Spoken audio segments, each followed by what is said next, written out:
ಇದು ತೀಕ್ಷ್ಣ ಕಣ್ಣಿನ ನೋಟ. ಬೀಳ್ಗಿ ಪಟ್ಟಣದಲ್ಲಿ ಗ್ರಾಮೀಣ ಕ್ರೀಡೆ ಶೆರಿಗೇರಿ ಅಂಕಣವನ್ನ ವೀಕ್ಷಣೆ ಮಾಡಿದ ಬೀಳ್ಗಿಯ ಶಾಸಕ ಜೆಟಿ ಪಾಟೀಲ್ ಡಿಸೆಂಬರ್ 20ರಂದು ಮಧ್ಯಾಹ್ನ 2 ಗಂಟೆ ಸಂದರ್ಭದಲ್ಲಿ ಬಾಗಲಕೋಟೆ ಜಿಲ್ಲೆಯ ಬೀಳ್ಗಿ ಪಟ್ಟಣದ ತಹಶೀಲ್ದಾರ್ ಕಚೇರಿಯ ಆವರಣದಲ್ಲಿ ಡಿಸೆಂಬರ್ 30ರಂದು ನಡೆಯುವ ಗ್ರಾಮೀಣ ಕ್ರೀಡೆ ಶೆರಿಗೇರಿ ಅಂಕಣವನ್ನ ಹಟ್ಟಿ ಚಿನ್ನದ ಗಣಿ ನಿಗಮದ ಅಧ್ಯಕ್ಷರೂ ಆಗಿರುವ ಬೀಳ್ಗಿ ಶಾಸಕ ಜೆಟಿ ಪಾಟೀಲ್ ಅವರು ವೀಕ್ಷಣೆ ಮಾಡಿದರು. ಈ ಸಂದರ್ಭದಲ್ಲಿ ಬ್ಲಾಕ್ ಕಾಂಗ್ರೆಸ್ ಅಧ್ಯಕ್ಷ ಹನುಮಂತ ಕಾಖಂಡ್ಕಿ, ಸಿದ್ದು ಸಾರಾವರಿ, ಶ್ರೀಶೈಲ್ ಸೂಳಿಕೇರಿ, ಪ್ರಕಾಶ್ ಚಿನಿವಾಲ್, ಚಿದಾನಂದ ನಂದಿಹಾಳ್, ಬಸವರಾಜ್ ಹಳ್ಳದಮನಿ, ಯಮನಪ್ಪ ರೊಳ್ಳಿ, ಶ್ರೀಕಾಂತ್ ತಳವಾರ್ ಸೇರಿದಂತೆ ಅನೇಕ ಪ್ರಮುಖರು ಉಪಸ್ಥಿತರಿದ್ದರು. ಈ ಸಂದರ್ಭದಲ್ಲಿ ಶಾಸಕ ಜೆಟಿ ಪಾಟೀಲ್ ಅವರು ಕ್ರೀಡೆಯ ಕುರಿತು ಮಾತನಾಡಿದರು.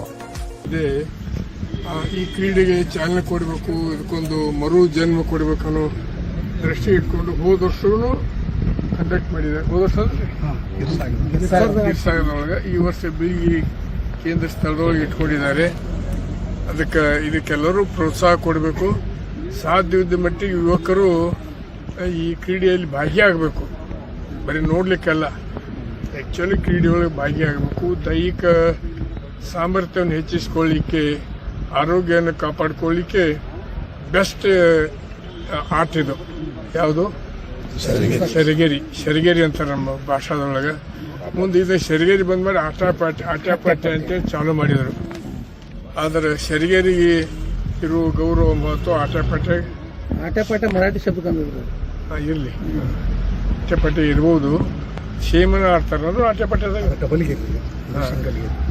ಅದಕ್ಕಾಗಿ ಇವತ್ತೇನು ಭಾಳ ಪ್ರಯತ್ನ ಪಟ್ಟು ಇದಕ್ಕೆ ಶ್ರಮ ವಹಿಸಿ ಈ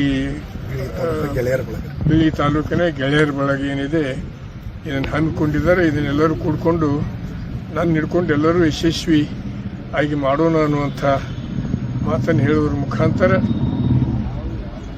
ಹಿಂದಿನ ಆಟ ಆಡೀನಿ ನಾನು. ಕಬಡ್ಡಿನೂ ಆಡೀನಿ, ಖೋ ಖೋ ಆಡೀನಿ, ಈ ಶೆರಿಗೇರಿ ಆಡೀನಿ. ಖೋ ಖೋದಾಗಂತೂ ನಾವು ಎಂದೂ ಔಟ್ ಆಗಲಿಲ್ಲ.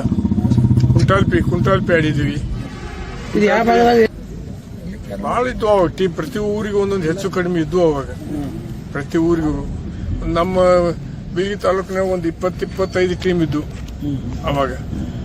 ಅವನ್ನ ಹಲಗಲಿ, ಅರಕೇರಿ, ಬೆಳಿಗೇರಿ, ಕಾತ್ರಕಿ, ರೊಳ್ಳಿ, ಗಿರ್ಸಾಗರ, ನಮ್ಮೂರು ಎಡಹಳ್ಳಿ, ಅನಂತರ ಕಡೆ ಬಿಸ್ನಾಳ, ಜಂಬಿಗೆ ಹೊಳೆ ಹೆಚ್ಚಿಗೆ ಜಂಬಿಗಿ, ಬಬಲೇಶ್ವರ ನನಗೆ ಐಡಿಯಾ ಇಲ್ಲ. ಇಲ್ಲ ಇರ್ಬೋದ್ರಿ, ನನಗೆ ಐಡಿಯಾ ಇಲ್ಲ.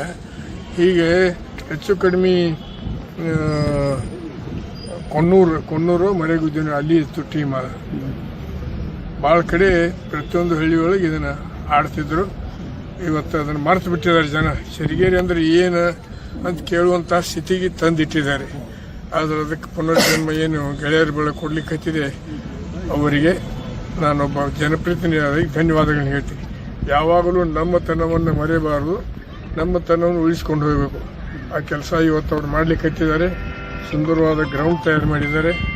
ಇದು ಕಾರ್ಯಕ್ರಮ ಯಶಸ್ವಿಯಾಗಲಿ, ಆಟ ಒಳ್ಳೆಯ ರೀತಿಯಿಂದ ನಡೆಯಲಿ ಅಂತ ಹೇಳ್ಕೊಂಡು ಹಾರೈಸ್ತೀನಿ ಈ ಸಂದರ್ಭ.